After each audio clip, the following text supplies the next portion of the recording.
শহীদ আইনজীবী সাইফুল ইসলাম আলিফের পরিবারের জন্য ধর্ম উপদেষ্টার তত্ত্বাবধানে কোটি টাকার তহবিল গড়ে তোলা হচ্ছে। এই তহবিল সংগ্রহের দায়িত্বে আছে মানবিক সংগঠন আলহাজ শামসুল হক ফাউন্ডেশন। শুক্রবার সকালে চট্টগ্রামের লোহাগড়ার পান্ত্রিশা গ্রামে শহীদ আইনজীবী সাইফুল ইসলাম আলিফের কবর জিয়ারত ও মোনাজাত শেষে ধর্ম উপদেষ্টা ডক্টর আ.ফ.ম. খালিদ হোসেন সাংবাদিকদের এ তথ্য জানিয়েছেন।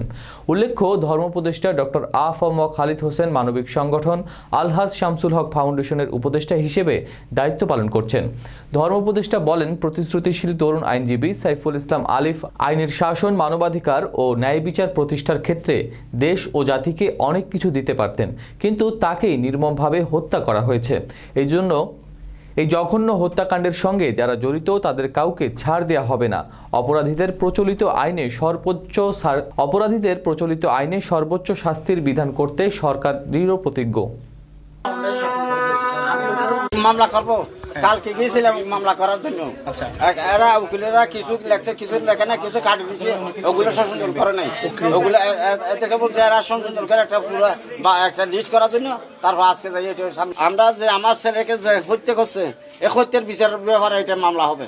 এটা হলো রাজনৈতিক মামলা করবো না, সর্বোচ্চ শাস্তি ফাঁসি চাই এদের, যারা আমার ছেলেকে হত্যা করছে আর যারা ইন্ধন দিচ্ছে এদের নেতা সবগুলো ফাঁসিছে। আমি রাজনৈতিক ব্যাপার আমরা ওখানে জড়িত করবো না।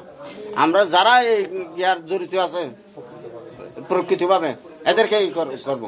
এই ক্ষেত্রে আপনারা অনেক ভিডিও ফুটেজ আছে, এগুলি কি আপনারা সংগ্রহ করেছেন কিনা? এরাই সংগ্রহ করেছে। ওখানে এই সামরিক বাহিনী এবং পুলিশ বাহিনী এরা নাকি দিয়ে দিছে 13 জনের একটা লিস্ট দিছে না। এর বাদ দিয়ে আর যারা এদের সাথে সহযোগিতা আছে এই গ্যাক হচ্ছে এদের একটা লিস্ট করছে এরা।